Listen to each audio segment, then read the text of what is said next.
अब आता है इसका परिचय। मानव संसाधन किसी भी संस्थान का एक महत्वपूर्ण अंग होता है। मानव संसाधन के अभाव में एक संस्थान की कल्पना करना भी असंभव होता है। एकमात्र ऐसा साधन है जो कि फर्म की उन्नति की उच्च तक ले जाने के लिए सक्षम होता है और इसके विपरीत यदि उसकी असफलता का भी कारण बनता है। मानव संसाधन को सही उपयोग में लाने के लिए इसका उचित प्रबंधन किया जाता है, क्योंकि यह एक प्रकार की संपत्ति है, अतः इसका उचित प्रयोग किया जाना हर दृष्टि से अनिवार्य होता है। कुछ प्रोफेसर्स हैं जिनके अनुसार, जैसे कि टेरी लियोन्स के अनुसार, मानव संसाधन प्रबंधन की वह प्रक्रिया होती है जो कि इस तथ्य के कारण उत्पन्न होती है कि किसी भी उद्यान का कार्य चलाने के लिए लोगों की सेवा का प्रयोग होता है। तो किसने कहा था? तो टेरी लियोन्स ने कहा था कि मानव संसाधन प्रबंधन की वह क्रिया होते हैं जो कि इस तथ्य के कारण उत्पन्न होती है कि किसी भी उद्यम का कार्य चलाने के लिए लोगों की सेवाओं का प्रयोग किया जाना होता है। अब आते हैं इंग्लैंड की मानव संसाधन एवं प्रबंधन संस्थान। तो इंग्लैंड की मानव संसाधन प्रबंधन संस्थान के अकॉर्डिंग यह परिभाषा दी गई है, यह प्रबंधन का वह भाग होता है जो कि कार्यरत लोग एवं उद्यम के अंदर पारंपरिक संबंधों से संबंधित होता है। मतलब जो कार्यरत लोग हैं किसी भी संस्थान में उनसे, और जो उद्यम के अंदर पारस्परिक संबंधों से संबंधित होता है। मानव संसाधन प्रबंधन का संबंध केवल उद्यमों या फिर वाणिज्य से ही नहीं होता, बल्कि इसका संबंध नियोजन के समस्त क्षेत्र से होता है। मतलब जो मानव संसाधन होते हैं वह प्रबंधन के सिर्फ वित्तीय या फिर उद्यम से ही रिलेटेड नहीं होते, बल्कि वह नियोजन के समस्त क्षेत्रों से संबंध रखते हैं। किसने कहा था? तो इंग्लैंड की मानव संसाधन प्रबंधन संस्थान के अकॉर्डिंग। अब आते हैं MB फोरमैन के अनुसार, यह किसी भी उद्यम में कार्यरत व्यक्तियों के बीच में संबंधों को इस आधार पर रखना है ताकि प्रत्येक व्यक्ति उद्यम के प्रभावकारी कार्य संचालन में अधिकतम योगदान प्रदान कर सके। तो MB फोरमैन ने क्या कहा था कि यह किसी भी उद्यम में कार्यरत व्यक्तियों के बीच में संबंधों को इस आधार पर रखता है कि ताकि प्रत्येक व्यक्ति उद्यम के प्रभावकारी कार्य संचालन में अधिकतम योगदान प्रदान कर सके। अब आते हैं CH नॉर्थकोट के अनुसार, मानव संसाधन प्रबंधन सामान्य प्रबंधन एक विस्तार होता है जो एक व्यवसाय के उद्देश्यों की पूर्ति हेतु प्रत्येक कर्मचारी की अपनी पूर्ण योगदान प्रदान करने के लिए प्रोत्साहित और अभिप्रेरित करता है। तो किसने कहा था? CH नॉर्थकोट के अनुसार जो मानव संसाधन प्रबंधन है वह सामान्य प्रबंधन का एक विस्तार होता है जो एक व्यवसाय के उद्देश्यों की प्राप्ति हेतु प्रत्येक कर्मचारियों को अपने पूर्ण योगदान प्रदान करने के लिए प्रोत्साहित करता है और अभिप्रेरित करता है। प्रोफेसर माइकल जे ज्यूशियस के शब्दों में, मानव प्रबंधन संस्थान का एक वह क्षेत्र होता है जो कि श्रमिकों की शक्ति की प्राप्त साधारण प्रयोग करने की क्रिया के संबंध में नियोजन, संगठन, निर्देशन और नियंत्रण का कार्य करे, जिससे कि कंपनी उनके संस्थानों के उद्देश्यों को मितव्ययिता एवं प्रभावकारी तरीके से प्राप्त कर सके। सभी स्तरों पर कार्य कर रहे कर्मचारी वर्ग की उद्देश्य की अधिकतम सीमा तक संतुष्ट हो सके और समाज के उद्देश्यों का उचित चिंतन कर उनकी संतुष्टि की जा सके। तो ये किस में कहा गया है? तो कुछ प्रोफेसर हैं जिन्होंने मानव संसाधन के बारे में डेफिनेशन दी है। पहले कौन आते हैं? टेरी लियोन्स। इन्होंने कहा था कि जो मानव संसाधन है वह प्रबंधन की वह क्रिया है जिसके अंतर्गत तथ्यों का कारण उन्नत होता है। मतलब किसी भी संस्थान की उन्नति कारण कौन होते हैं? मानव संसाधन होते हैं। किसी भी उद्यम का कार्य चलाने के लिए लोगों की सेवा का ही प्रयोग किया जाता है। फिर आते हैं इंग्लैंड की मानव संसाधन प्रबंधन संस्थान के अकॉर्डिंग, जो यह प्रबंधन होता है यह मानव संसाधन प्रबंधन का भाग होते हैं जो कार्यरत लोग एवं जो उद्यम होते हैं उन के अंदर पारस्परिक संबंधों से संबंधित होता है। मानव संसाधन संबंध का केवल उद्यम या फिर वाणिज्य से संबंध नहीं होता, बल्कि इसका संबंध नियोजन के प्रत्येक क्षेत्र से होता है। फिर आते हैं MB फोरमैन के अनुसार, किसी भी उद्यम में कार्यरत व्यक्तियों के बीच में संबंध को इस आधार पर रखना चाहिए ताकि प्रत्येक व्यक्ति उद्यम के प्रभावकारी कार्य संचालन में अधिकतम योगदान प्रदान कर सके। अब आते हैं CH नॉर्थकोट के अनुसार, मानव संसाधन प्रबंधन सामान्य प्रबंधन एक विस्तार होता है जो एक व्यवसाय के उद्देश्यों की प्राप्ति हेतु प्रत्येक कर्मचारियों को अपना पूर्ण योगदान प्रदान करने के लिए प्रोत्साहित और अभिप्रेरित करता है। अब आते हैं प्रोफेसर माइकल जे ज्यूशियस के शब्दों के अनुसार, मानव संसाधन प्रबंधन का वह क्षेत्र होता है जो कि श्रम शक्ति की प्राप्ति, संसाधन प्राप्ति साधारण प्रयोग करने की क्रिया के संबंध में नियोजन, संगठन, निर्देशन और नियंत्रण का कार्य करे, जिससे कि कंपनी अपने संस्थान के प्रत्येक उद्देश्य को मितव्ययिता एवं प्रभावकारी तरीके से प्राप्त कर सके। सभी स्तरों पर कार्य कर रहे कर्मचारी वर्ग की उद्देश्यों की अधिकतम सीमा तक संतुष्ट हो सके और समाज के उद्देश्यों का उचित चिंतन कर उनकी संतुष्टि की जा सके। उपयुक्त सभी परिभाषाओं के आधार पर निम्न कुछ महत्वपूर्ण बिंदु इस प्रकार दिए गए हैं। किसी भी साधारण साधन को मानव की योग्यता ही मूल्यवान बनाने का कार्य करती है। जो हमारी मानव की योग्यता होती है वो ही क्या करती है, किसी भी साधन को मूल्यवान बनाने का कार्य करती है। संगठन को विकसित तथा मजबूत बनाने में मानव संसाधन प्रबंधन बहुत सहायक होते हैं। साधन प्रायः दो प्रकार के होते हैं। पहला होता है प्राकृतिक साधन और दूसरे होते हैं मानव निर्मित साधन। अतः मानव संसाधन प्रबंधन का आशय उस प्रबंधन से होता है जहां मानव की क्षमताओं का उचित प्रकार से प्रबंधन किया जाता है, ताकि वह संस्था के निर्धारित उद्देश्यों को प्राप्त करने में वांछित सहयोग दे सके। अब आते हैं मानव संसाधन प्रबंधन के सिद्धांत। मानव संसाधन विकास के संबंध में यद्यपि विभिन्न विद्वानों के मत समान नहीं है, किंतु फिर भी उन्होंने अपने अनुभव और संसाधनों के आधार पर कुछ सिद्धांतों का प्रतिपादन किया है। मानव संसाधन प्रबंधन के विषय में भी भारतीय प्रबंधन संस्थान में 7 सिद्धांतों का उल्लेख किया गया है। तो मानव संसाधन प्रबंधन है उसके लिए भारतीय प्रबंधन संस्थान ने 7 प्रकार के सिद्धांत दिए हैं, जो कि इस प्रकार है। पहला आता है हमारा व्यक्तिगत विकास का सिद्धांत, मतलब व्यक्तिगत विकास का सिद्धांत। दूसरा आता है हमारा वैज्ञानिक चयन पद्धति का सिद्धांत, वैज्ञानिक चयन पद्धति का सिद्धांत। अनुप्रेरणा का सिद्धांत, अनुप्रेरणा का सिद्धांत। पर्याप्त संप्रेषण का सिद्धांत, पर्याप्त संप्रेषण का सिद्धांत। सहभागिता का सिद्धांत, सहभागिता का सिद्धांत। श्रम की गरिमा का सिद्धांत, श्रम की गरिमा का सिद्धांत। और टीम भावना का सिद्धांत, टीम भावना का सिद्धांत। 7 प्रकार के सिद्धांत दिए गए हैं मानव संसाधन के बारे में। किसने? भारतीय प्रबंधन संस्थान ने। तो पहला आता है हमारा व्यक्तिगत विकास का सिद्धांत।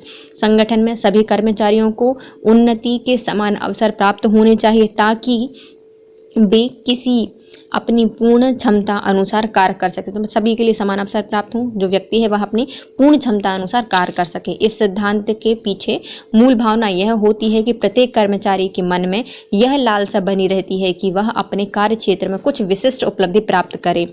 अतः कर्मचारी की इस लालसा की पूर्ति हेतु उसे उचित प्रशिक्षण एवं विकास कार्यक्रम प्रदान किए जाने चाहिए। अब आता है वैज्ञानिक चयन पद्धति का विकास। कर्मचारियों का चुनाव वैज्ञानिक तरीके से किया जाना चाहिए और चयन करते समय इस बात पर ध्यान देना चाहिए कि व्यक्तियों का चयन कार्य की आवश्यकता के अनुरूप ही किया जाए। अब आते हैं अभिप्रेरणा का सिद्धांत। इस सिद्धांत का पालन कर्मचारियों से अधिक और श्रेष्ठ कार्य कराने हेतु किया जाता है। यह अनुप्रेरणा मौद्रिक एवं अमौद्रिक दोनों स्वरूप में हो सकता है। जो हमारा अनुप्रेरणा है वह कैसी हो सकती है? मौद्रिक या फिर अमौद्रिक हो सकती है। ये क्या होती है? तो यह सिद्धांत पालन करके कर्मचारियों से अधिक और श्रेष्ठ कार्य कराया जाता है। पर्याप्त संप्रेषण का सिद्धांत, पर्याप्त संप्रेषण का सिद्धांत। कर्मचारियों को सही जरूरी सूचनाएं प्रदान करना चाहिए और साथ ही संगठन की नीतियां, उद्देश्य और कार्यक्रमों की संपूर्ण जानकारी भी मिलनी चाहिए। तो हमारे क्या होनी चाहिए? कर्मचारी हैं जो कंपनी में काम करने वाले हैं, उन्हें संगठन की नीतियां, उद्देश्य और कार्यों की संपूर्ण जानकारी मिलनी चाहिए। तो ये क्या है? पर्याप्त संप्रेषण का सिद्धांत। सहभागिता का सिद्धांत। इस सिद्धांत में इस बात पर जोर दिया गया है कि नियोजक और कर्मचारी संबंधी पारस्परिक सद्विश्वास, निष्ठा और आदान प्रदान पर आश्रित होता है। यह भाव कर्मचारियों के लिए ही नहीं बल्कि संगठन के लिए भी उपयोगी होता है।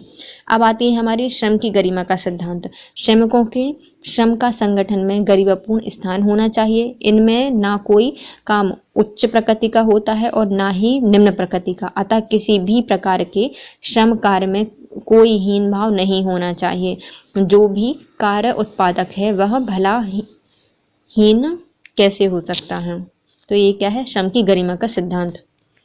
टीम भावना का सिद्धांत। व्यक्तिगत रूप से कोई कितनी भी विलक्षण प्रतिभा का धनी क्यों न हो, किंतु वह अकेले कुछ नहीं कर सकता, अतः उसे संगठन के अन्य कर्मचारियों के साथ समन्वय सहयोग की भावना के साथ कार्य करते हुए संगठन के लक्ष्यों की प्राप्ति करनी चाहिए। मतलब क्या होनी चाहिए?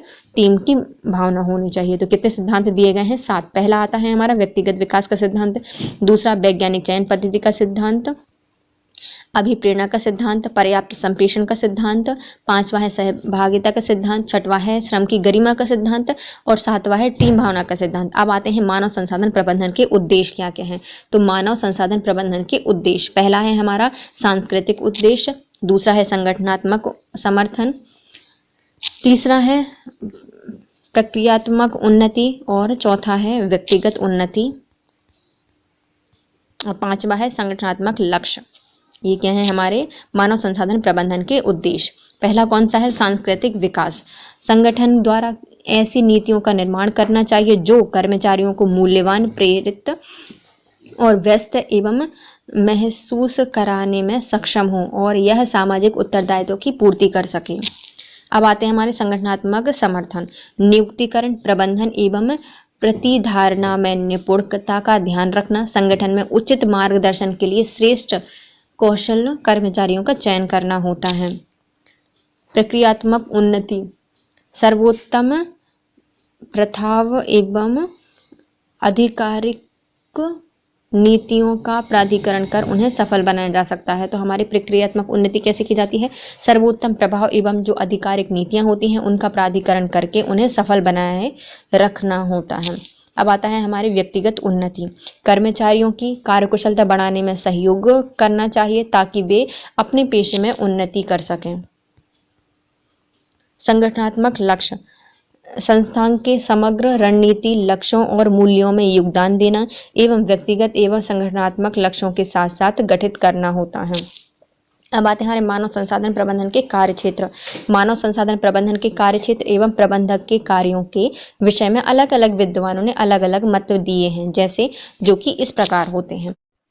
डियोडर एवं रॉबर्ट जे नेल्सन के अनुसार मानव संसाधन प्रबंधन के कार्यों को निम्नलिखित 7 भागों में वर्गीकृत किया गया है। जो हमारे भारतीय प्रबंधन संस्थान है उसने भी 7 प्रकार में वर्गीकृत किया है और जो हमारे डेलियोडर और रॉबर्ट जे नेल्सन है उन्होंने भी 7 प्रकार से मानव संसाधन प्रबंधन के कार्य को वर्गीकृत किया है। पहला आता है विभागीय प्रशासन पर, फिर उनका प्रशिक्षण, सामुदायिक सौदेबाजी, मजदूरी एवं वेतन प्रशासन, लाभ एवं सेवाएं, शोध कार्य और श्रमिकों का चुनाव एवं पद स्थापना। तो कितने प्रकार से बांटा गया है हमारे मानव संसाधन को? तो मानव संसाधन प्रबंधन के लिए डियोडर और रॉबर्ट जे नेल्सन के अनुसार 7 भागों में इसको वर्गीकृत किया गया है। पहला आता है हमारे विभागीय प्रशासन, उनका प्रशिक्षण, सामुदायिक सौदेबाजी, मजदूरी एवं वेतन प्रशासन, लाभ एवं सेवाएं, शोध कार्य एवं श्रमिकों का चुनाव एवं पद स्थापना।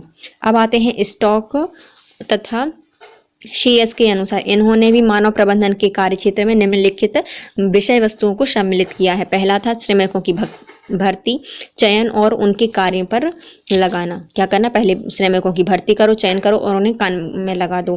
फिर आता है क्या? उनका कार्य विश्लेषण करो, कार्य का विवरण करो और कार्य का मूल्यांकन करो। श्रमिकों के रोजगार संबंधी दस्तावेज रखना, उनके जो रोजगार संबंधी दस्तावेज हैं उनको रखना। श्रमिक रोजगार से संबंधित कार्यक्रम बनाना, जो उनसे संबंधित रोजगार संबंधित कार्यक्रम है उनको बनाना।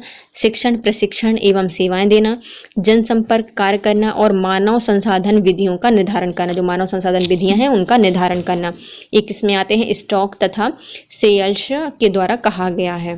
कौन कौन से हैं? पहले श्रमिकों की भर्ती, चयन और कार्य पर लगाना, उनके कार्य का विश्लेषण करना, कार्य विवरण करना और कार्य का मूल्यांकन करना। श्रमिकों के रोजगार संबंधी दस्तावेज रखना, श्रमिक कार्यों से संबंधित कार्यक्रम चलाना, प्रशिक्षण, शिक्षण एवं सेवाएं देना, जनसंपर्क के कार्य करना, मानव संसाधन विधियों का भी निर्धारण करना। अब आते हैं हमारे नॉर्थकाट, कैरी और किल्डार के अनुसार मानव संसाधन प्रबंधन के कार्यों को इन्होंने निम्न भागों में वर्गीकृत किया है। पहला आता है श्रमिकों की भर्ती के तरीके, चयन, प्रशिक्षण एवं शिक्षा का समुचित प्रयोग करना। तो हमारे जो नॉर्थ केरी हैं उनके अनुसार जो प्रबंधन है, मानव संसाधन प्रबंधन, उनके कार्य क्या क्या बताए गए हैं। तो पहला था हमारा श्रमिकों को भर्ती का तरीका, चयन, प्रशिक्षण, शिक्षा का समुचित उपयोग करना, रोजगार की और भुगतान स्तर, कार्य की दशाएं एवं कर्मचारी हेतु सुविधाएं एवं सेवाएं प्रदान करना। क्या करना, जो रोजगार उनको दिया गया है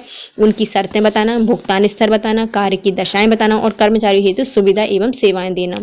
फिर आते हैं मालिकों और श्रमिकों के मध्य व एजेंडों के बीच संयुक्त परामर्श और उनके झगड़ों में समाधान हेतु एक प्रभावशाली तंत्र का निर्माण करना। जो मालिक और श्रमिक हैं उनके बीच में यदि कोई भी प्रॉब्लम आती है, एजेंडा आता है, झगड़े होते हैं, तो उनका क्या करना, समाधान हेतु एक प्रभावशाली तंत्र का गठन करना।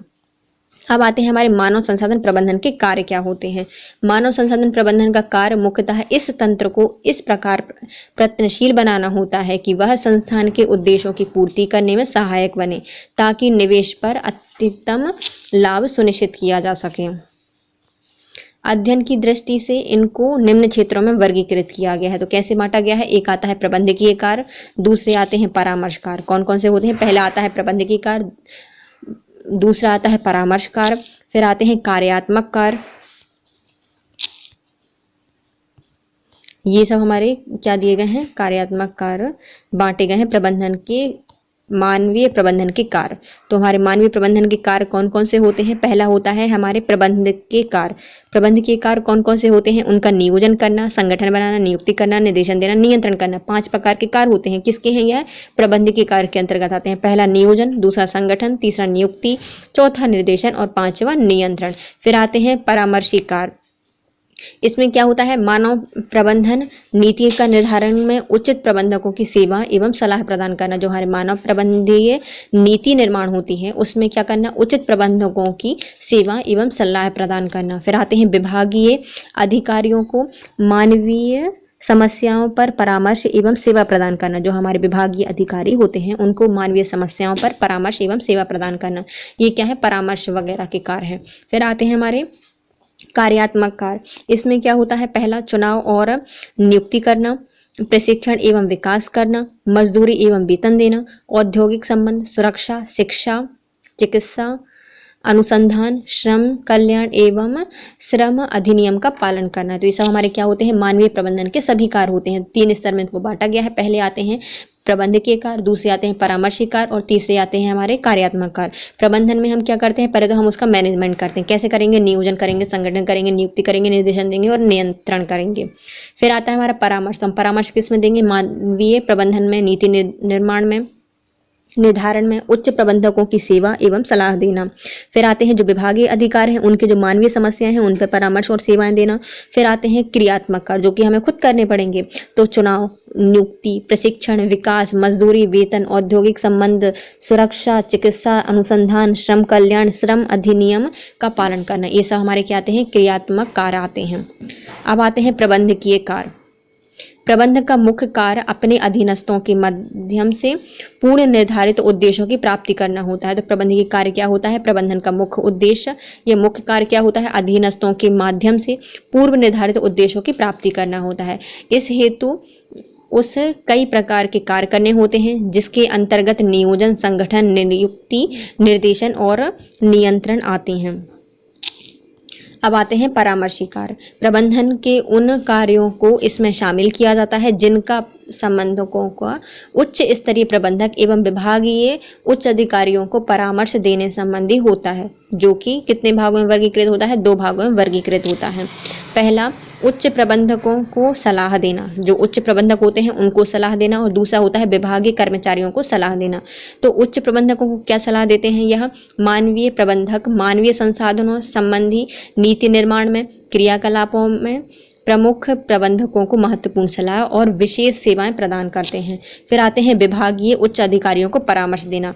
मानव संसाधन प्रबंधन विभाग संस्थान के अन्य विभागों में आने वाली कठिनाइयों को दूर करना और संपूर्ण सेवाएं एवं सलाह प्रदान करना, ये क्या आते हैं, दूसरा कार्य है परामर्श से संबंधित। अब आता है हमारा क्या, क्रियात्मक कार्य, इसके अंतर्गत उन कार्यों को शामिल किया जाता है जिनका संबंध सीधे मानव संसाधन एवं श्रमिकों से होता है।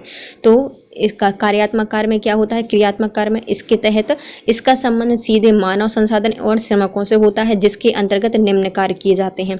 चुनाव और नियुक्ति की जाती है, प्रशिक्षण दिया जाता है, औद्योगिक संबंध स्थापित किए जाते हैं और सुरक्षा उनको दी जाती है। उनको वेतन दिया जाता है, मजदूरी दी जाती है, चिकित्सा सुविधाएं दी जाती हैं, श्रमिक कल्याण दिया जाता है, अनुसंधान किए जाते हैं और श्रम कानून का क्रियान्वयन भी इसी के अंतर्गत किया जाता है। अब आता है हमारा मानव संसाधन रण कौशल। स्ट्रेटजी कैसी होती है मानव संसाधन के लिए। मानव में असीम शक्ति तथा क्षमता होती है, किंतु इसका ज्ञान मानव को स्वयं नहीं होता। अतः उसकी वास्तविक प्रतिभा एवं ज्ञान से परिचित कराने हेतु मानव संसाधन रणनीति का प्रयोग कर संगठन के लक्ष्यों की प्राप्ति की जा सकती है। मानव संसाधन के विकास हेतु प्रायः निम्न रणनीतियों का सहारा लिया जाता है। क्या क्या होती हैं? पहले पारंपरिक विश्वास और समझ विकसित करते हैं, उत्प्रेरक विश्लेषण, श्रमिक कल्याण, मानव संसाधन नीति, प्रभाव संचार व्यवस्था, विरोध प्रबंधन, सूचना संचरण, निर्णय निर्माण और लक्ष्य निर्धारण के लिए प्रक्रिया, समूह अंतःक्रिया और व्यक्तियों में अंतःक्रिया। तो ये क्या क्या करती है? हमारी स्ट्रेटेजी क्या क्या होती है किसी भी रण कौशल में? संगठन के लक्ष्यों की प्राप्ति करने के लिए इसको बनाया जाता है। और यह रणनीतियों में सबसे पहला आता है पारंपरिक विश्वास और समझ को विकसित करना, उत्प्रेरक विश्लेषण करना, श्रमिक कल्याण करना, मानव संसाधन नीतियाँ बनाना, प्रभाव संचार व्यवस्था, विरोध प्रबंधन, सूचना संचरण, निर्णय निर्माण, लक्ष्य निर्धारण के लिए प्रक्रिया, अंतः समूह की अंतःक्रिया और व्यक्तियों में अंतःक्रिया। अब आते हैं हमारे कार्मिक नियंत्रण, मतलब पर्सनल कंट्रोल। कर्मचारी प्रबंधन दरअसल मानव संबंध प्रबंधन का एक महत्वपूर्ण विषय होता है, जो कि यह देखता है कि कर्मचारी विकास कार्यक्रम पर कितना वित्तीय निवेश किया जा रहा है, अतः उसका कितना लाभ प्राप्त हो रहा है। इस हेतु कर्मचारी नियंत्रण अत्यधिक आवश्यक होता है और इसका अध्ययन निम्न शीर्षकों के अंतर्गत किया जाता है। तो जो हमारे मानव संसाधन हैं उनका नियंत्रण, कर्मचारियों का नियंत्रण अत्यधिक आवश्यक होता है, लेकिन हम उस पर कैसे नियंत्रण करेंगे? तो इसके लिए कुछ दिए गए हैं, जैसे उपार्जन, डेवलपमेंट विकास, परितोषित प्रतिफल, कॉम्पेंशन, एकीकरण, जीविका। ये 5 दिए गए हैं। पहला क्या आता है हमारा? उपार्जन। यह प्रक्रिया का उद्देश्य है कि किसी संगठन, संस्थान एवं उद्यम में सही प्रकार के एवं उचित कर्मचारियों का चयन हो। सफल उपार्जन का परिणाम यह होता है कि संगठन कर्मचारियों को स्वीकार करे और कर्मचारी संगठन में अपने कार्यों से संतुष्ट हो। इसके तहत निम्न कारक शामिल किए जाते हैं। तो कोई भी जो मेन उद्देश्य क्या होता है? उपार्जन करना, प्रोक्योरमेंट करना है ना, प्रोक्योरमेंट करना। इसमें किसी भी संगठन, संस्थान, उद्यम में सही प्रकार एवं उचित कर्मचारियों का चयन किया जाता है। सफल उपार्जन का परिणाम यह होता है कि कर्मचारियों को स्वीकार करें और कर्मचारी संगठन अपने कार्य से संतुष्ट हों। इसके तहत निम्नलिखित कारक होते हैं। पहला क्या होता है? स्थानांतरण हेतु आवेदन देना, मतलब उनका ट्रांसफर हेतु आवेदन देना, अनिच्छा से कार्य छोड़ना, अनौपचारिक नियुक्तियों की शर्तों का निर्धारण करना, समय विशेष के लिए कर्मचारियों की नियुक्ति करना, मतलब एक समय विशेष के लिए कर्मचारियों की नियुक्ति करना, औपचारिक नियुक्ति की शर्तों का निर्धारण करना, अनिश्चितता से कार्य छोड़ना और स्थानांतरण हेतु आवेदन देना। उपयुक्त उपायों के माध्यम से उपार्जन कार्यक्रम की तकनीकों पर नियंत्रण स्थापित किया जा सकता है। अब आता है हमारा विकास। प्रशिक्षण एवं विकास की प्रभावशीलता का मापन प्रबंधन का एक महत्वपूर्ण कार्य होता है, अतः निम्न बिंदुओं के माध्यम से नियंत्रण स्थापित किया जा सकता है। तो हमारे जो मानव संसाधन है उसमें प्रशिक्षण और विकास की प्रभावशीलता का मापन हम कैसे कर सकते हैं? तो प्रबंधन का एक महत्वपूर्ण कारक होता है, इसके माध्यम से नियंत्रण स्थापित किया जाता है इन पे। तो पहला क्या होता है? उत्पादकता, हानि का मापन करना और भविष्य के लिए प्रतिभा की खोज करना। क्या किया जाता है? उत्पादकता पे ध्यान दिया जाता है, हानि का मापन किया जाता है और भविष्य हेतु प्रतिभा की खोज की जाती है। प्रत्येक कर्मचारी के विकास के इतिहास पर ध्यान रखते हुए समय समय पर पुनर्विचार करने की आवश्यकता होती है। तो क्या होता है? कर्मचारी के विकास के इतिहास पर ध्यान रखते हुए समय समय पर क्या होती है? पुनर्विचार करने की आवश्यकता होती है। परितोषित प्रतिफल। परितोष इस कार्यक्रम पर नियंत्रण हेतु अंकिक कार्यों का प्रयोग करता है, जैसे सामुदायिक मजदूरी की दर, वेतन एवं मजदूरी एवं बोनस इत्यादि क्या होते हैं? परितोषित प्रतिफल। एकीकरण। कर्मचारियों के मूल्यांकन में संगठन का एकीकरण कार्य अति सूक्ष्म कठिन होता है। एकीकरण कार्य का मूल्यांकन करने के लिए निम्न बिंदुओं पर ध्यान दिया जाता है। पहला होता है हमारे नैतिकता का सर्वेक्षण करना, प्रतिवेदनों की संख्या देखना और अनुपस्थित, विलंब एवं कार्य छोड़ना। इसका सब हम आकलन करके क्या याद कर सकते हैं? एकीकरण को ज्ञात कर सकते हैं। जीविका। कर्मचारी अपनी जीविका के संचालन हेतु कार्य करता है। इसमें कर्मचारी की शारीरिक, मानसिक एवं भावनात्मक दशाएं शामिल होती हैं। जीविका कार्यक्रम के तहत निम्न बातों को ध्यान में रखकर इन पर नियंत्रण स्थापित किया जाना चाहिए। पहले दुर्घटना दर देकर, बीमा की राशि पर और कर्मचारी सहभागिता। इसमें कैसे नियंत्रित करते हैं? उपार्जन के द्वारा, विकास करके, परितोषित प्रतिफल देकर, एकीकरण कर कर और जीविका से हम उनको नियंत्रित कर सकते हैं। अब आते हैं हमारे क्या? कर्मचारियों की जांच पड़ताल करना। कर्मचारियों की जांच पड़ताल करना प्रबंधन की नियंत्रण विधि का एक महत्वपूर्ण कार्य होता है। इसका प्रयोग किसी भी संगठन के मानव संसाधन प्रबंधन के कार्य निष्पादन और उनकी गुणवत्ता की जांच हेतु किया जाता है। कार्मिक नियंत्रण के क्षेत्र में कर्मचारियों की प्रत्यक्ष जांच पड़ताल प्रबंधन द्वारा की जा सकती है। इसके अंतर्गत निम्न क्षेत्र आते हैं। पहला आता है परिणाम, नीतियां, कार्यक्रम और प्रबंधन का दर्शन। कौन कौन से क्षेत्र आते हैं इसके अंतर्गत? परिणाम, नीतियां, कार्यक्रम और प्रबंधन का दर्शन। जांच का प्रतिवेदन। जांच प्रतिवेदन कैसे कर सकते हैं? कर्मचारियों की नीतियां, प्रथा और जो प्रक्रिया और उनके परिणामों के परीक्षण के पश्चात यह तय करना आवश्यक होता है कि अवलोकन, प्राप्तियां, सुझाव को कैसे स्वरूप प्रदान करना है। जांच प्रतिवेदन रिपोर्ट निम्न विषयों को शामिल करना आवश्यक होता है। तो इसमें क्या होता है? इसमें हम कर्मचारियों की नीति, प्रथाओं, प्रक्रिया और उनके परिणामों की परीक्षण के पश्चात यह तय करना आवश्यक होता है कि जो अवलोकन, प्राप्तियां हैं, सुझाव हैं, उनको कैसे स्वरूप प्रदान करना है। जांच प्रतिवेदन रिपोर्ट में निम्न विषयों को शामिल किया जाता है। तो कौन कौन से विषय होते हैं? पहले उनकी विषयों की सूची होती है। जांच में संक्षिप्त कथनों को प्रस्तावना के रूप में देना होता है। क्या है? सारांश एवं निष्कर्ष, विभागीय विचार और परिशिष्ट। क्या क्या दिया जाता है? सारांश एवं निष्कर्ष, विभागीय विचार एवं परिशिष्ट। पद स्थापना एवं कार्य पर नियुक्ति, प्रतिस्थापना, पद स्थापना और कार्य पर नियुक्ति। इस क्रम में अभ्यर्थी का अंतिम रूप से चयन होने के पश्चात उसे नियुक्ति पत्र प्रदान किया जाता है तथा उसके कार्य पर लगाए जाने की प्रक्रिया को नियुक्ति एवं पद स्थापना कहा जाता है। इसमें क्या होता है? पद स्थापना और कार्य की नियुक्ति में इसमें जो अभ्यर्थी होता है उसके अंतिम रूप से चयन हो जाता है और उसे पद नियुक्ति पत्र प्रदान करके हम उसकी नियुक्ति और पद स्थापना करते हैं। नियुक्ति के दौरान अभ्यर्थियों को निर्धारित कार्यभार सौंपा जाता है और पद स्थापना के पश्चात निम्न बिंदुओं का ध्यान रखना आवश्यक होता है। कर्मचारियों की योग्यता क्या है और यह किस प्रकार का कार्य कर सकता है। फिर आता है कर्मचारियों से क्या परिणाम अपेक्षित किए गए हैं। सौंपे गए कर्मचारियों की रुचि एवं अभिलक्षता या अभिक्षमता क्या है, मतलब जो कर्मचारी है उसको सौंपे गए जो रुचि है और उसकी अभिक्षमता क्या है, ये इसको ध्यान में रख के कार्यभार की मात्रा क्या होगी, वर्तमान परिस्थितियों में उसके कार्य निष्पादन पर कर सकेगा, कर्मचारी स्वेच्छा से कितना काम करने हेतु तैयार है और उपयुक्त व्यक्तियों को उपयुक्त कार्य भी दिया जाना चाहिए।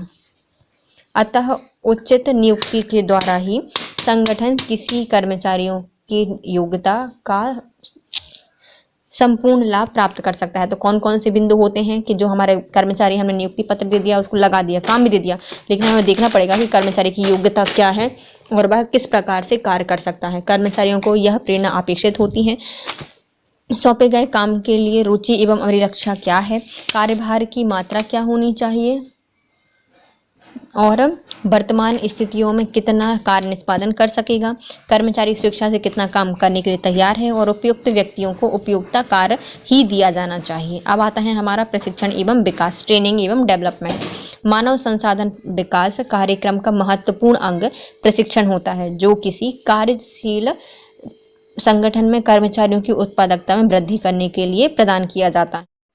तो प्रशिक्षण एक ऐसी क्रिया होती है जिसके द्वारा विशेष कार्यों को करने के लिए कर्मचारियों की रुचि, योग्यता एवं निपुणता में वृद्धि की जाती है। तो प्रशिक्षण क्या होता है? जिसके द्वारा हम किसी भी कार्य में लगे हुए कर्मचारियों की अभिरुचि, योग्यता और निपुणता में वृद्धि करते हैं।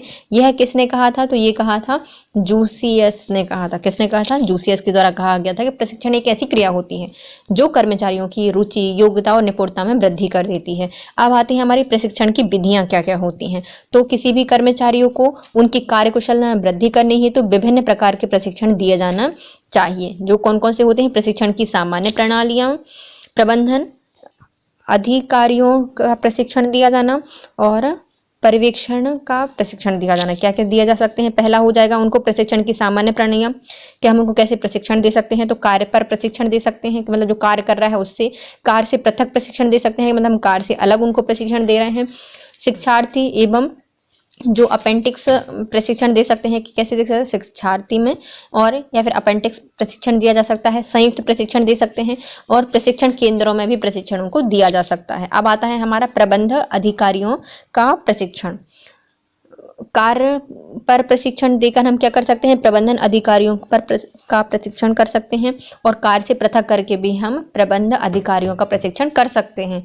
अब आता है हमारा पर्यवेक्षणों का प्रशिक्षण। इसमें कारखाने में प्रशिक्षण किया जाता है और प्रशिक्षण संस्थानों में भी हम प्रशिक्षण कर सकते हैं। सेवा मुक्ति एवं अपील। संगठन में नियम विरुद्ध कार्य करने और अपने दायित्वों का पूर्ण निर्वहन न करने वाले कर्मचारियों के विरुद्ध विभिन्न प्रकार के अनुशासनात्मक एवं दंडात्मक कार्यवाही की जाती है, जिसके अंतर्गत सेवा मुक्ति जैसे कठोर कदम भी उठाए जाते हैं। तो कर्मचारी अनुशासन क्या होता है? तो अनुशासन एक विस्तृत शब्द होता है जिसको कम शब्दों में बांधना कठिन कार्य होता है। अनुशासन से सामान्य अर्थ धर्म, समय, समाज एवं सरकार, देश द्वारा निर्धारित नियम, व्यवस्था एवं परंपराओं के अनुसार आचरण करना होता है। तो अनुशासन क्या होता है? अनुशासन का सामान्य अर्थ होता है धर्म, समाज, सरकार और देश के द्वारा निर्धारित नियम, व्यवस्था एवं परंपराओं के अनुसार आचरण करना क्या कहलाता है? अनुशासन कहलाता है। इन्हीं मान्यताओं का पालन करना कर्मचारियों द्वारा संगठन में किया जाना आवश्यक होता है। तो जो ये मान्यताएं होती हैं, तो हर संस्थान की अलग अलग मान्यता होती है, उसके अकॉर्डिंग हर कर्मचारियों को क्या करना चाहिए? व्यवहार करना चाहिए। कुछ मामलों में यह भी देखा गया है कि कभी कभी कर्मचारियों के साथ दुर्भावनापूर्ण कार्यवाही की जाती है, अतः यह न्याय पाने हेतु सरकार या संगठन के विरुद्ध अपील कर सकते हैं। तो जब कोई भी कर्मचारी है, कई बार उनको बिना काम के निकाल दिया जाता है, दुर्व्यवहार किया जाता है, तो वो कहाँ पर अपील कर सकता है? सरकार से, संगठन के विरुद्ध अपील कर सकता है और न्याय की प्राप्ति भी कर सकता है। भारत संविधान का अनुच्छेद जो 311 है, इसके संबंध में भारत सरकार और राज्य सरकार के कर्मचारियों को कुछ महत्वपूर्ण सुरक्षा प्रदान की गई है। जो हमारे राज्य स्तर के कर्मचारी होते हैं, केंद्र स्तर के कर्मचारी होते हैं, उनको क्या दिए गए हैं? महत्वपूर्ण सुरक्षा प्रदान की गई है, जिसका उपयोग कर कर्मचारी अपनी सेवा सुरक्षा कर एवं उनके साथ की गई दुर्भावनापूर्ण कार्यवाही के विरुद्ध न्यायालय में अपील कर सकते हैं। मानव संसाधन अनुसंधान। टी सुब्बा राव के अनुसार मानव संसाधन विकास की तकनीक एवं गतिविधियों का अध्ययन कर इन तकनीकों और गतिविधियों की सफलता एवं असफलता का विस्तार दर्शाता है। तो जो हमारा मानव संसाधन विकास है, ये क्या करता है? तकनीकी और गतिविधियों का पालन करते हुए नीति एवं गतिविधियों के द्वारा सफलता और असफलता का विस्तार दर्शाता है। मानव संसाधन अनुसंधान यह ज्ञान प्रदान करता है कि मानव संसाधन के विकास हेतु क्या सही है और क्या नहीं, कहाँ परिवर्तन की आवश्यकता है और कहाँ क्या विधि होनी चाहिए, यह बताता है। मानव संसाधन अनुसंधान के उद्देश्य। मानव संसाधन का मुख्य उद्देश्य मानव संसाधन की वर्तमान कार्यविधि और भविष्य की स्थितियों का ध्यान या अध्ययन करना होता है, जिसके निम्न अनुसार वर्णित किया गया है। वर्तमान स्थितियों का क्या करना? मापन और मूल्यांकन करना। जो वर्तमान स्थितियां हैं उनका मूल्यांकन करना और मापन करना। वर्तमान स्थिति, कार्यक्रम और गतिविधियों के प्रभाव को विश्लेषण और उनका मूल्यांकन करना। भविष्यगत नीति और कार्यक्रमों का निर्धारण करना। क्या करना? भविष्यगत नीतियां और कार्यक्रमों का मूल्य निर्धारण करना। संगठनों को उनके प्रतिस्पर्धियों से अवगत कराना। कर्मचारियों की योग्यता दृष्टिकोण में सुधार करके अनेक विकास के नवीन तरीकों की खोज करना। भविष्य की घटनाओं एवं व्यवहारात्मक प्रतिमानों का पूर्ण घोषणा करना। तो ये क्या होते हैं, हमारे उद्देश्य होते हैं मानव संसाधन के।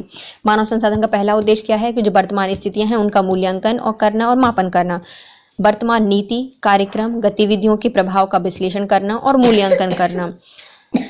भविष्यगत नीति कार्यक्रम का मूल्यांकन करना, संगठन में प्रतिस्पर्धियों से अवगत कराना, कर्मचारियों की योग्यता दृष्टिकोण में सुधार करना, अनेक विकास नवीन तरीकों की खोज करना, भविष्य की घटनाओं एवं व्यवहारिक प्रतिमानों की पूर्ण घोषणा करना। अब आते हैं हमारे मानव संसाधन अनुसंधान की विशेषताएं क्या क्या होती हैं। हमारा मानव संसाधन अनुसंधान है उसकी विशेषताएं क्या हैं। मानव अनुसंधान विकास की निम्न विशेषताएं। जो हमारे मानव संसाधन हैं उनके अनुसंधान की विकास की कौन कौन सी विशेषताएं होती हैं। तो यह अनुसंधान सर्वथा उद्देश्यपूर्ण होता है, यह संस्थान व्यवस्थित होता है, मानव संसाधन अनुसंधान प्रायः मितव्ययी होता है, यह ज्ञान का संचारण करता है और निर्धारित प्रक्रिया के माध्यम से यह किया जाता है। तो हमारा जो मानव संसाधन अनुसंधान होता है वो कैसे किया जाता है, तो यह अनुसंधान सर्वतः उद्देश्यपूर्ण होता है, मतलब इसका क्या होता है, उद्देश्य होता है, तो उद्देश्यपूर्ण होता है। हमेशा यह क्या होता है, व्यवस्थित होता है, यह प्रायः मितव्ययी होता है और यह ज्ञान का संचार करता है, निर्धारित प्रक्रिया के माध्यम से यह किया जाता है। कार्मिक प्रशासन में ईडीपी का प्रयोग किया गया है। तो कार्मिक प्रशासन में ईडीपी का प्रयोग कैसे किया गया है, इसका पूरा नाम होता है electronic data processing. Electronic data processing computer application और ऑटोमेटेड डाटा सिस्टम ने मानव संसाधन प्रबंधन के क्षेत्र में नए आयाम स्थापित किए हैं। वर्तमान में विश्व के लगभग सभी देश कर्मचारी प्रशासन क्षेत्र में ईडीपी मतलब इलेक्ट्रॉनिक डाटा प्रोसेसिंग विधि का प्रयोग करने लगे हैं। इसकी विशेषता को अंगीकृत किया जा सकता है। पहला आता है प्रयोग का विस्तार, फिर आता है प्रयोग के कारण, इसके स्रोत, प्रशिक्षण और परीक्षण कैसे किया जा सकता है। तो हम पहले क्या करते हैं, प्रयोग का विस्तार देखेंगे। विश्व में सर्वश्रेष्ठ संस्थानों में से करीब 90% संस्थान आजकल इलेक्ट्रॉनिक डाटा प्रोसेसिंग विधि का प्रयोग कर रही हैं। प्रयोग का कारण क्या है, इसके प्रयोग के निम्न कारण होते हैं। यह शीघ्र रिकॉर्ड एवं प्रतिवेदन निर्माण करता है। क्या करता है, शीघ्र रिकॉर्ड देता है और प्रतिवेदन का निर्माण करता है। शीघ्र तथ्यों की प्राप्ति करता है, समय अनुसार गुणवत्ता में सुधार करता है, व्यवस्थित एवं कुशल क्रियाओं का निर्माण करता है। क्या करता है, व्यवस्थित और कुशल क्रियाओं का निर्माण करता है, कीमत में कमी करता है, दीर्घकालिक योजना में सुधार करता है और जो नियंत्रण विधि है उसमें भी सुधार करता है। क्या क्या करता है, यह शीघ्र रिकॉर्ड प्रतिवेदन का निर्माण करता है, शीघ्र तथ्यों की प्राप्ति कर देता है, समय अनुसार गुणवत्ता में सुधार करता है, व्यवस्थित एवं कुशल प्रक्रियाओं का निर्माण करता है, कीमत में कमी, दीर्घकालिक योजना में सुधार करता है और नियंत्रण विधि में भी सुधार करता है। अब आते हैं स्रोत। अधिकांशतः जो कार्मिक विभाग होते हैं उनमें ही कार्मिकों की नियुक्ति कर लेते हैं। तो हमारे जो अधिकांश कार्मिक विभाग होते हैं उनसे ही कार्मिकों की नियुक्ति कर ली जाती है। अब आता है प्रशिक्षण। इसमें कर्मचारियों के प्रशिक्षण को महत्व दिया गया है। फिर आता है परीक्षण। इसके तहत ईडीपी कार्मिकों के लिए परीक्षा का आयोजन कराया जाता है। विधि क्या होती है, यह प्रशिक्षण की वर्तमान सबसे लोकप्रिय विधि है। तो इलेक्ट्रॉनिक डाटा प्रोसेसिंग प्रशिक्षण के विषय एवं काल क्या क्या होते हैं। तो कर्मचारी के दस्तावेज, प्रतिवेदन, नीतियां, प्रक्रियाएं, ईडीपी तंत्र इत्यादि को 1 माह से 3 माह तक संगठन में रखा जाता है। तो इनको किस में रखा जाता है, इस तंत्र को 1 माह से 3 माह तक संगठन में रखा जाता है एवं संगठन में 6 माह तक इसको रख सकते हैं। कंप्यूटरीकृत डाटा एवं प्रतिवेदन। कंप्यूटरकृत दस्तावेज एवं रिपोर्टों को निम्न आधार पर वर्गीकृत किया जाता है। जो भी हमारे कंप्यूटरकृत दस्तावेज होते हैं, रिपोर्ट होती हैं, उनको कैसे वर्गीकृत किया जाता है, तो इस प्रकार उनका वर्गीकृत किया गया है। पहला आता है चयन, स्थापना, वर्गीकरण एवं विश्लेषण, स्तर में परिवर्तन, योग्यता, रेटिंग, स्वास्थ्य एवं सुरक्षा, शिक्षा एवं अनुभव एवं वेतन प्रणाली। कौन कौन सा होता है, चयन, स्थापना, वर्गीकरण, विश्लेषण, स्तर में परिवर्तन, योग्यता, रेटिंग, स्वास्थ्य सुरक्षा, शिक्षा, अनुभव एवं वेतन सारणी। फिर आते हैं ईडीपी के लाभ क्या क्या होते हैं। यह सुधरी हुई वेतन सूची होती है, मतलब पहले से सुधरी हुई है तो वेतन सूची होती है, शीघ्र सूचना हमें मिल जाती है, कम खर्च और अधिक शुद्धता रहती है और एक साथ रिकॉर्ड हमें इसमें प्राप्त हो जाता है। अब आते हैं हमारे मानव संसाधन विकास उपागम और मानव संसाधन विकास अध्ययन की प्रक्रिया क्या क्या होती है। तो पहले आते हैं मानव संसाधन विकास के उपागम कौन कौन से होते हैं। तो पहला होता है ऐतिहासिक अध्ययन करना, केस का अध्ययन करना, सर्वे अनुसंधान करना, सांख्यिकी अनुसंधान करना, अनुरूपण मॉडल प्रदान करना, गतिशील मॉडल बनाना, क्षेत्रीय अनुसंधान करना, अन्वेषणात्मक अध्ययन करना और प्रायोगिक अध्ययन करना। इसमें क्या करते हैं, जो ऐतिहासिक अध्ययन है वो करेंगे, केस स्टडी पढ़ेंगे, सर्वे करेंगे, सांख्यिकी अध्ययन करेंगे और जो अनुरूपण मॉडल है उसको देखेंगे, गतिशील मॉडल देखेंगे, क्षेत्रीय अनुसंधान देखेंगे, अन्वेषणात्मक अनुसंधान और प्रायोगिक अध्ययन किया जाता है। फिर आते हैं मानव संसाधन विकास अध्ययन की प्रक्रियाएं कौन कौन सी होती हैं। पहली होती है समस्या का निर्माण करना, उपकल्पना का चयन करना, उद्देश्यों का निर्माण करना, उपयोग की रूपरेखा देखना, शीघ्र विधि देखना, प्राथमिक द्वितीयक तथ्यों का संग्रह करना, कार्य मार्गदर्शिका और विश्लेषण एवं व्यवस्था करना। ये होते हैं हमारे मानव संसाधन अध्ययन की प्रक्रिया क्या क्या होती हैं।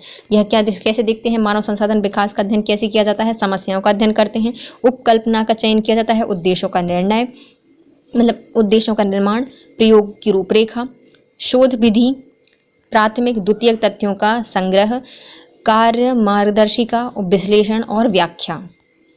अब आते हैं हमारे ग्राहक संबंध प्रबंधन परिचय। इसका संबंध व्यवसाय से जुड़े ग्राहक के उन संबंधों से होता है जिन्हें प्रबंधित कर संचालित किया जाता है। ग्राहक व्यापार का राजा होता है, अतः किसी भी व्यापार का मूल उद्देश्य यह होता है कि वह अपनी सेवाएं उपभोक्ता तक पहुंचा सके और उन्हें अत्यधिक संतुष्ट कर सके ताकि व्यापार में मुनाफा हो।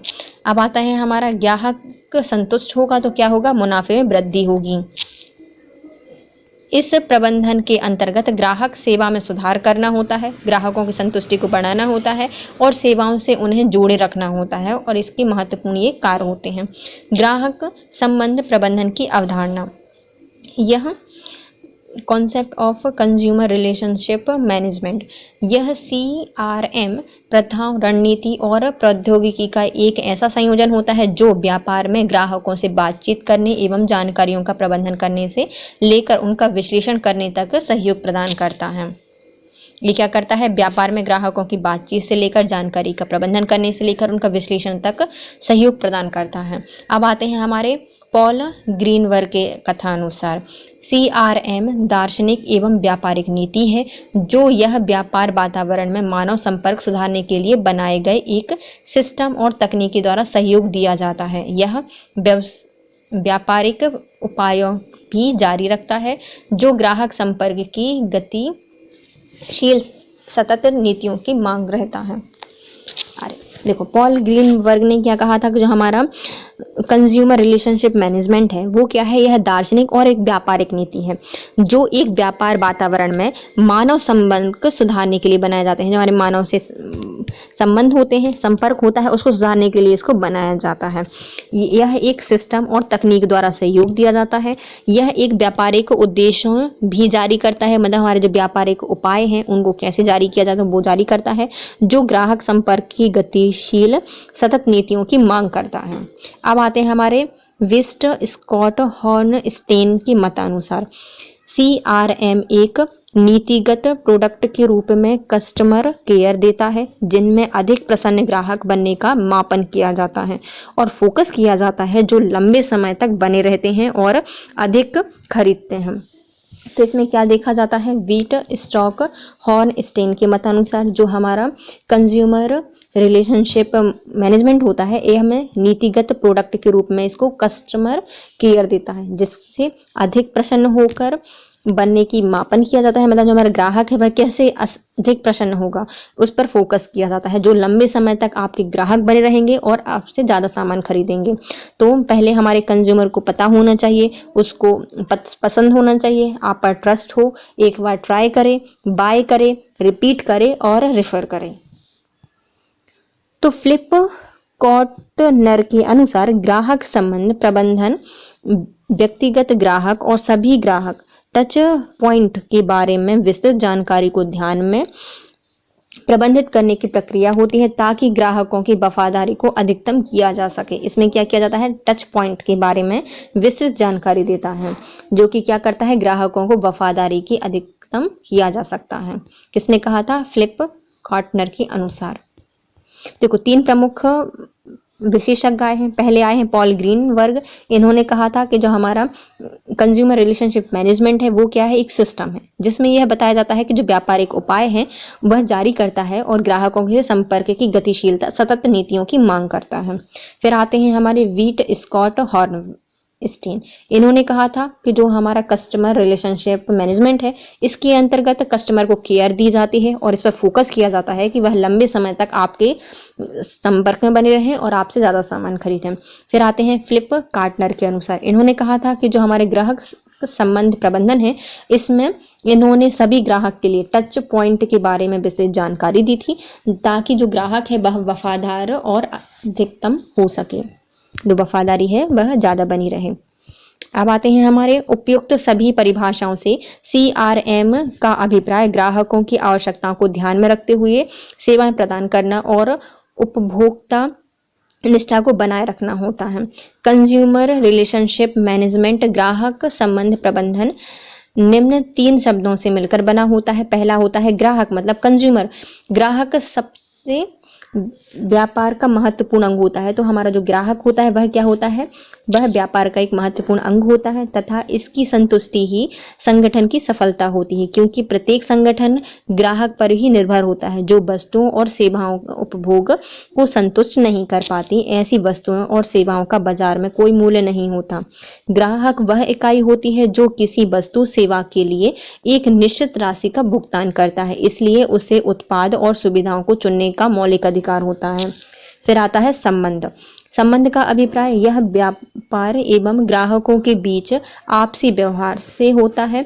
व्यापार बाजार में सेवा एवं उत्पाद उपलब्ध कराता है। जो हमारा व्यापार होता है बाजार में क्या करता है, सेवा और उत्पाद उपलब्ध कराता है, जिससे समाज को सुविधाएं मिलती हैं और ग्राहक उन्हें अपनी आवश्यकता अनुसार खरीद कर स्वयं और व्यापारकर्ता दोनों को संतुष्ट करता है। ग्राहकों की आवश्यकता का आकलन करके उनके संपर्क करके आवश्यक जो व्यापार करता है उसको उचित उत्पाद बनाने में सहायता मिलती है। मतलब हमारे ग्राहक से मिलकर उनका आकलन करके उनसे बात करके जो उत्पाद होता है वह बनाया जाता है। किसके द्वारा बनाया जाता है, तो यह व्यापारकर्ता के द्वारा बनाया जाता है। अब आता है हमारा प्रबंधन। ग्राहक और व्यापार के बीच हो रहे संपर्क का इनमें प्रबंधन किया जाता है ताकि व्यापार ग्राहकों की संतुष्टि का ध्यान रख सके और अपने लक्ष्यों की प्राप्ति कर सके। अब आते हैं CRM के गुण क्या क्या होते हैं। ग्राहकों की आवश्यकताएं क्या हैं, इसका पता लगाना। ग्राहक को प्रत्युत्तर, ग्राहकों की संतुष्टि, ग्राहकों की विश्वसनीयता और ग्राहक धारिता, एक सब हमारे क्या होते हैं, CRM के गुण होते हैं। CMR के गुण क्या क्या होते हैं, तो हमारे ग्राहकों की आवश्यकता का पता लगाना। ग्राहकों की आवश्यकता ही उसे किसी उत्पाद या सेवा को खरीदने के लिए प्रेरित करती है, लेकिन समय के साथ ये इच्छाएं बदलती रहती हैं। यह आवश्यक नहीं कि जो आज ग्राहक की पसंद है वह भविष्य में भी विकसित वातावरण के साथ समान रहे। अतः व्यापार को समय समय पर उपभोक्ता की ज़रूरतों का आकलन करके उन्हें प्राथमिकता देने का प्रयास करना चाहिए ताकि यह अधिक समय तक गतिमान रह सकें। अब आते हैं हमारे ग्राहक प्रत्युत्तर। व्यापार के लिए ग्राहक के द्वारा की गई प्रतिक्रिया बहुत लाभकारी होती है। ग्राहक की प्रतिक्रियाओं को एकत्रित करने से यह पता चलता है कि आप उन्हें कितना महत्व देते हैं और साथ ही उनकी शिकायतों और प्रश्नों का उत्तर अत्यंत समझदारी और शिष्टता के साथ देना चाहिए, अन्यथा छोटी सी गलती भी व्यवसाय की छवि को बाजार में खराब कर सकती है। ग्राहक संतुष्टि। व्यापार की प्राथमिक ग्राहक की संतुष्टि होती है।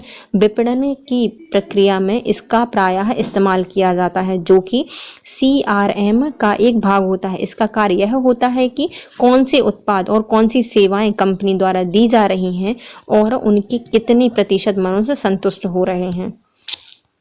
ग्राहक की विश्वसनीयता। व्यापार अधिक समय तक बाजार में बना रहता है इस बात पर यह निर्भर करता है कि उसका ग्राहक उसके साथ संबंध कैसा है, और इस बात से प्रकट होता है कि ग्राहक आपके उत्पाद से जुड़ने और प्रतिस्पर्धियों से खरीद के लिए कितना इच्छुक है। सही अर्थों में व्यापार की सफलता का महत्वपूर्ण कारक होता है कि ग्राहक को कितना विश्वास है अपने प्रोडक्ट पर। फिर आते हैं ग्राहक धारिता। व्यापार उन विधियों को इस क्रिया में शामिल करता है ताकि ग्राहक एक लंबे समय तक उत्पाद से जुड़ा रहे। इसके लिए वह एक विश्वसनीय उत्पाद का निर्माण करता है जिससे ग्राहक पुनः वापस लौटना चाहे, खरीदारी को जरूरी रखते हैं। अतः किसी प्रतिस्पर्धी उत्पाद को वह ज़्यादा महत्व नहीं देते हैं। ग्राहक संबंध प्रबंधन के घटक। ग्राहक संबंध प्रबंधन के घटक, पहला आता है मानव संसाधन प्रबंधन। क्या आता है? मानव संसाधन प्रबंधन। दूसरा आता है नेतृत्व का प्रबंधन करना। तीसरा आता है स्वचालन विक्रय। क्या आता है? स्वचालन विक्रय। चौथा आता है ग्राहक सेवाएं। क्या आती हैं? चौथा ग्राहक सेवाएं। पांचवा आता है विपणन अर्थात मार्केटिंग। छठवा आता है स्वचालन कार्य का प्रवाह। सातवां आता है व्यापार विवरण। क्या क्या आते हैं हमारे ग्राहक संबंध प्रबंधन के घटक? कौन कौन से होते हैं? पहला होता है मानव संसाधन का प्रबंधन। मानव संबंध प्रबंध के संचालन सही जगह सही समय पर सही व्यक्ति का चुनाव करना अत्यंत आवश्यक होता है। तो ग्राहक संबंध प्रबंधन के संचालन के लिए सही जगह सही समय और सही व्यक्ति का चुनाव करना क्या होता है? अत्यंत आवश्यक होता है, ताकि यह उपयुक्त सेवाओं और उत्पादन का निर्माण कर सके जिससे समाज की आवश्यकताएं पूरी हों और उसे संतुष्टि मिले। दूसरा आता है नेतृत्व प्रबंधन। इसके कार्य विक्रय एवं विपणन पर पैनी नजर रखना और उनसे कार्य लेना होता है। यह CRM का एक घटक है जो कि व्यवसाय को लाभान्वित करने और सबसे अधिक महत्वपूर्ण मान जाता है। इसमें विपणन अभियानों मतलब जो हमारे मार्केटिंग कैंपेन होते हैं उनको कौशल नेतृत्व देना, ई सूचना और सूचियों को अंतिम रूप देना, अनुकूलित प्रपत्र बनाना आदि कार्य सम्मिलित होते हैं। यह ग्राहकों की कार्य पद्धति को समझकर उनसे संबंधित विक्रय लीड की पहचान करने में भी सहायक होते हैं। तो ये क्या होते हैं? जो नेतृत्व करने में क्या होता है, इस पर विपणन पर और विक्रय जो होता है उस पर पैनी नजर रखी जाती है। इसने व्यवसाय को लाभान्वित करके एक महत्वपूर्ण माना जाता है। इसके लिए यह विपणन अभियानों को कुशल नेतृत्व देता है, ई सूचना सूचियों को अंतिम रूप प्रदान करता है, अनुकूलित प्रपत्र बनाता है, कार्य को सम्मिलित करता है और एक ग्राहकों की जो क्रय पद्धति होती है उसको समझकर उनसे संबंधित विक्रय लीड की पहचान करने में भी सहायक होता है नेतृत्व। फिर आता है हमारा स्वचालन विक्रय। यह एक प्रकार का सॉफ्टवेयर होता है। क्या है? एक प्रकार का सॉफ्टवेयर होता है जो सुचारू रूप से कार्य करता है और इसमें पूर्वानुमान लगाता है, क्षमताओं का आकलन करने, बिक्री प्रसंस्करण करने, ग्राहकों के साथ बातचीत करने जैसे कार्य विद्यमान होते हैं। स्वचालन विक्रय की सहायता से बिक्री उत्पादकता बढ़ती है और नए अवसर उजागर होते हैं। इसमें क्या होता है स्वचालन विक्रय में? यह एक प्रकार की क्या है? सॉफ्टवेयर है जो कि क्या करता है? स्वचालित रूप से कार्य करता है, मतलब खुद ही चलता है। इसमें पूर्वानुमान लगाना, क्षमता का आकलन करना, बिक्री प्रसंस्करण करना, ग्राहकों के साथ बातचीत करना जैसे कार्य विद्यमान होते हैं। स्वचालित विक्रय में क्या होता है? यह सहायता करता है कि बिक्री और उत्पादकता बढ़ती है या नहीं बढ़ी है और ये बताता है। यह नए अवसर भी उजागर करता है। बिक्री दक्षता बढ़ती है, ग्राहक सेवा अनुभव से जुड़ता है आदि इसके कार्य होते हैं। इसका संचालन इसलिए किया जाता है ताकि विक्रेता CRM प्रणाली के साथ कम और ग्राहकों के साथ अधिक समय तक कार्य कर सकता है। इससे क्या होता है? जो हमारा विक्रेता होता है वह CRM प्रणाली के साथ कम और ग्राहकों के साथ अधिक समय तक कार्य कर सकता है। अब आते हैं हमारे सविनय ग्रुप 2000 के अनुसार CRM एक व्यापार की नीति है जो कि ट्रांजैक्शन की मात्रा बढ़ाने में आगे बढ़ती है। इसका उद्देश्य लाभदायकता, राजस्व और ग्राहक संतुष्टि बढ़ाना होता है। CRM सफलता प्राप्त करने, कंपनी का सेल्स बढ़ाने, ग्राहकों के साथ संबंधों को प्रोत्साहित करने के लिए व्यापक टूल्स होते हैं और तकनीकी एवं प्रक्रिया देता है। तो ये क्या है, किसने कहा था? तो सवीनी ग्रुप 2000 के अनुसार ये कहा गया है कि जो हमारा कस्टमर रिलेशनशिप मैनेजमेंट होता है, यह व्यापार नीतियां होती हैं जो कि ट्रांजैक्शन की मात्रा बढ़ाने में आगे बढ़ाती हैं। क्या करती हैं? हमारी जो ट्रांजैक्शन की मात्रा होती है उसको क्या करती हैं? आगे बढ़ाने में सहायक होती हैं। इसका मूल उद्देश्य होता है लाभदायकता करना, राजस्व और ग्राहक संतुष्टि को बढ़ाना। CRM सफलता प्राप्त करने, कंपनी का सेल्स बढ़ाने, ग्राहकों के साथ संबंधों को प्रोत्साहित करने व्यापक टूल्स एवं तकनीकी एवं प्रक्रियाएं देती हैं। अब आती है हमारी ग्राहक सेवा।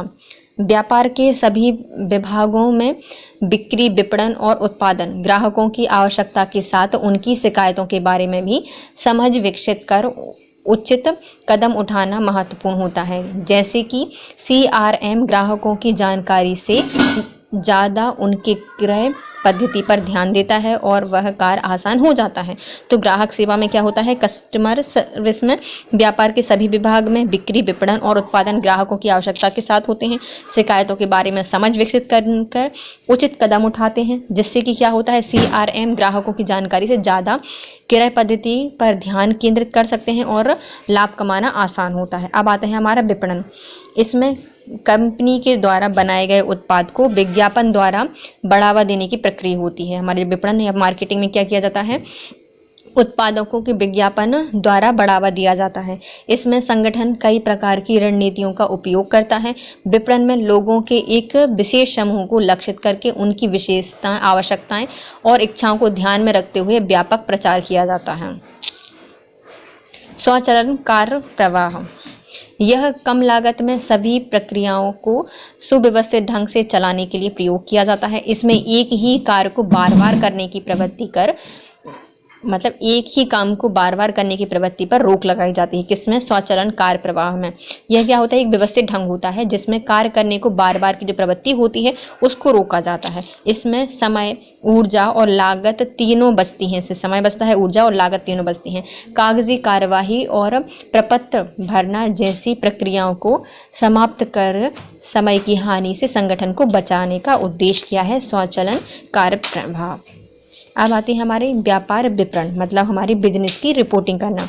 CRM में विक्रय, ग्राहक सेवा, विपणन के प्रबंधन का विवरण तैयार किया जाता है, जिससे जो अधिकारियों को दैनिक प्रबंधन संचालन करने में सहायता मिलती है और साथ ही बाजार में व्यापार की स्थिति का भी ज्ञान होता है। इससे यह सुनिश्चित किया जाता है कि विपणन जो रिपोर्ट है उसका सटीक और तथ्यों पर आधारित हो। CRM का एक घटक विवरण रिपोर्ट को अलग अलग प्रणालियों में भेजने और ऐतिहासिक डेटा से तुलना करने में भी सहायता प्रदान होती है। तो ये क्या करता है? हमारा CRM एक घटक विवरण होता है जो जो रिपोर्ट होती हैं उनको अलग अलग प्रणालियों में भेजने और ऐतिहासिक डाटा से तुलना करने में भी सहायता प्रदान करता है। अब आते हैं हमारे इसमें क्या होता है? खुद CRM जो होता है ग्राहक संबंध प्रबंधन में जो विक्रय और क्रय विक्रय विपणन है वह जाएंगी, सेवाएं हैं यह सहयोग देंगी और हमारी गुणवत्ता ये चलती रहती हैं निरंतर सर्कल में। अब आती है हमारी क्या? एनालिटिक्स, विश्लेषिकी। यह एक ऐसी प्रक्रिया होती है जिसमें डाटा का अध्ययन, विश्लेषण बाजार के रुझानों के अनुसार किया जाता है। जो डाटा जो अध्ययन होता है, बाजार का अध्ययन कैसे किया जाता है? डाटा का अध्ययन, विश्लेषण बाजार के रुझानों के अनुसार किया जाता है। इसका प्रयोग हम हिस्टोग्राफ, चार्ट, आंकड़े और आरेखों के रूप में डाटा का चित्रमय रूप से करते हैं ताकि विगत डाटा वर्तमान में डाटा का विश्लेषण एक साथ कर सकता है। ग्राहक संबंध प्रबंधन के लक्ष्य या उद्देश्य क्या है? हमारे जो ग्राहक संबंध प्रबंधन के उद्देश्य या लक्ष्य क्या क्या हैं? तो ये हैं, पहला ग्राहकों की वफादारी बढ़ाना। जो हमारे ग्राहक हैं उनकी क्या करना? ग्राहकों की वफादारी को बढ़ाना। प्रबंधक की प्रभावशीलता में वृद्धि करना। जो हमारे प्रबंधक होती है उसकी प्रभावशीलता कितनी है उसमें वृद्धि करना। ग्राहकों से प्रभावी बातचीत कर समस्याओं का समाधान करना। जो हमारे ग्राहक हैं उनसे एक प्रभावी तरीके से बातचीत करके समस्याओं का क्या करना? समाधान करना। ग्राहकों के लिए एकल स्रोत बनना। जो हमारे ग्राहक हैं उनके लिए सिर्फ एक ही स्रोत बनना हम। व्यवसाय संचालन की लागतों को कम करना। जो हमारे व्यापार को चलाने में लागत लग रही है उसको कम करना। विपणन विभाग को सहयोग करना। जो हमारा विपणन विभाग है उसको सहयोग करना। ये हमारे किसके संबंधित हैं? ग्राहक संबंध प्रबंधन के लक्ष्य हैं। ग्राहकों में वफादारी बढ़ेगी, मुनाफे में वृद्धि होगी। इससे क्या होगा, एकीकृत वैश्वीकरण, इंटरेक्शन जो ग्राहकों के लिए मूल्य बढ़ाते हैं, इन सब में बढ़ेगा। वैश्वीकरण हो जाएगा हमारा उसका प्रोडक्ट का ग्राहकों के लिए, और मूल्य भी बढ़ जाएंगे। डाटा सक्षम ग्राहक ज्ञान होगा, एकीकृत ग्राहक ज्ञान होगा, और ग्राहक लेन देन डाटा, ये सब हमारे से संबंधित होते हैं। अब आते हैं हमारे ग्राहक संबंध प्रबंध पदानुक्रम मोस्लो पर द्वारा गौर। ये मोस्लो ने दिया था पूरा कि जो हमारे ग्राहक है वो सबसे ऊपर है, उसकी वफादारी, वो उसमें वृद्धि होगी तो मुनाफा बढ़ेगा। कैसे बढ़ेगा, यदि हम ग्राहक से डाटा लेंगे देंगे तो हमें डाटा मिलेगा, तो हमें क्या होगा, एकीकृत ग्राहक का ज्ञान होगा कि हमारा ग्राहक क्या चाहता है। फिर हम क्या करेंगे, उस डाटा के सक्षम से हम ग्राहक को ज्ञान देंगे।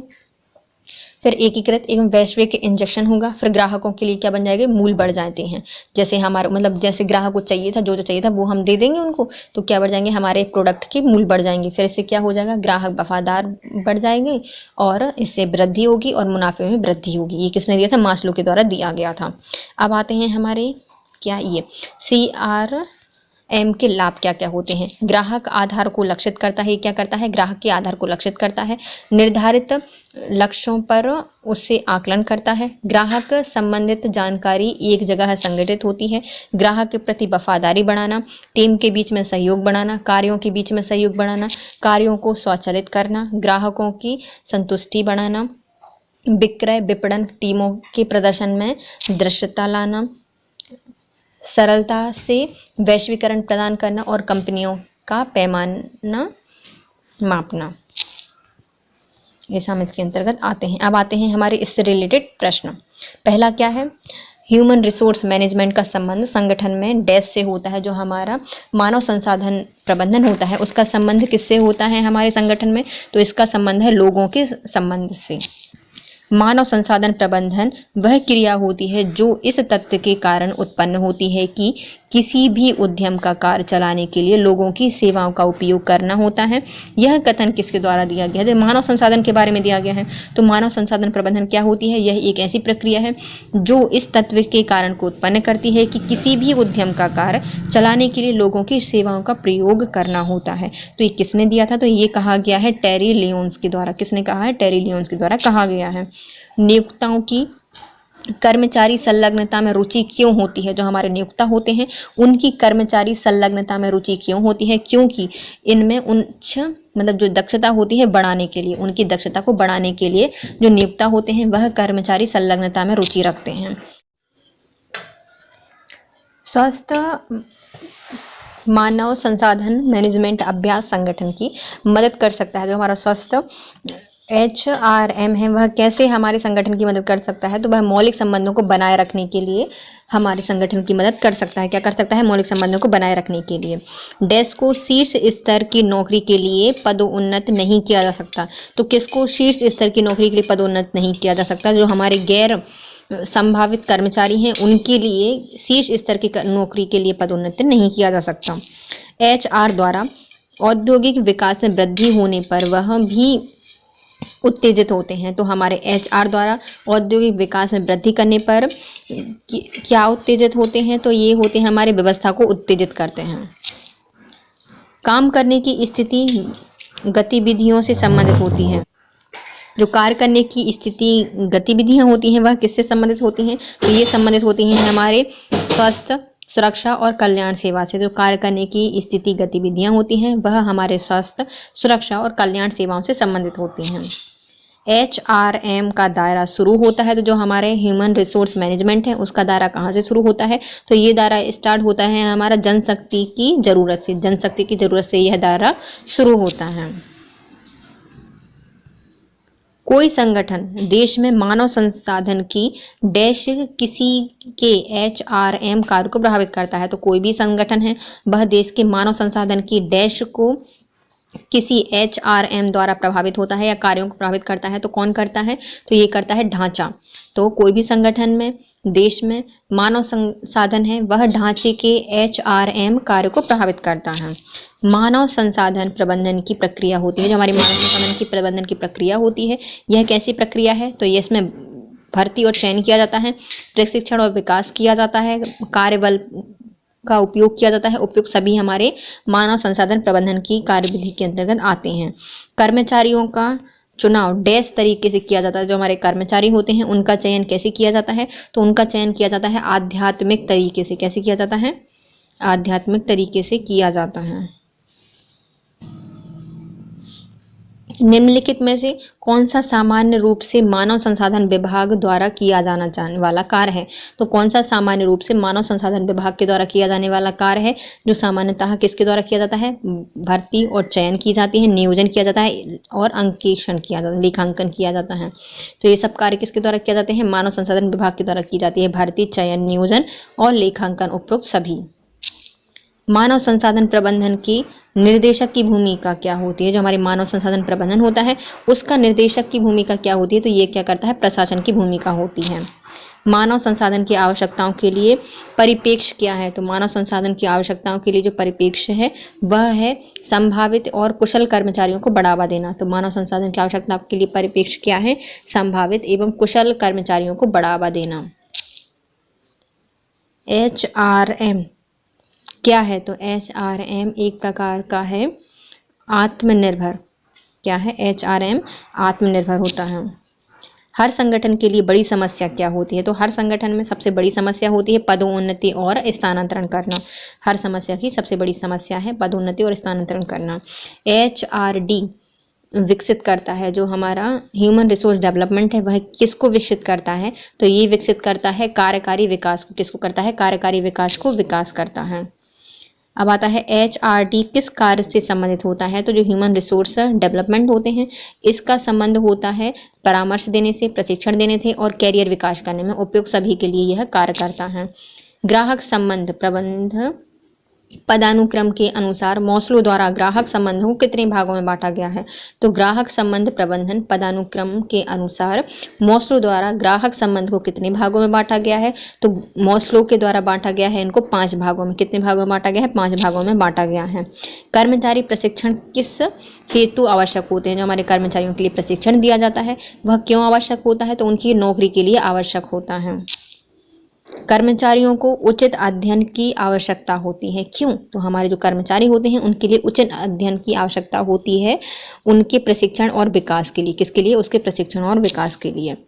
कार्य के उद्देश्यों की तुलना में वास्तविक परिणाम क्या होते हैं? तो कार्य के उद्देश्यों की तुलना में वास्तविक परिणाम होते हैं नौकरी का प्रदर्शन। क्या करना? नौकरी का प्रदर्शन करना। डैश दक्षता और प्रभावशीलता दोनों का मूल्यांकन परिणाम होती है। तो हमारी दक्षता और प्रभावशीलता दोनों का मूल्यांकित परिणाम क्या होता है? तो इसका परिणाम होता है हमारा संगठनात्मक व्यवहार, कर्मचारी का मानक, कर्मचारी पदोन्नति। उपयुक्त सभी हमारी दक्षता और प्रभावशीलता दोनों का मूल्यांकन प्रमाण है। निम्नलिखित में से कौन सा कर्मचारी प्रशिक्षण का लाभ होता है? तो निम्नलिखित में से ऐसा कौन सा कार्य है जो कि कर्मचारी प्रशिक्षण का एक लाभ होता है? तो कर्मचारी को प्रशिक्षण देंगे तो क्या होगा? वह सीखेगा, विकास होगा। समन्वय के लिए और एक अच्छा वातावरण प्रदान करने के लिए कर्मचारी को प्रशिक्षण दिया जाता है। क्यों दिया जाता है? सीखने के लिए, विकास, समन्वय के लिए और एक अच्छा वातावरण प्रदान करने के लिए।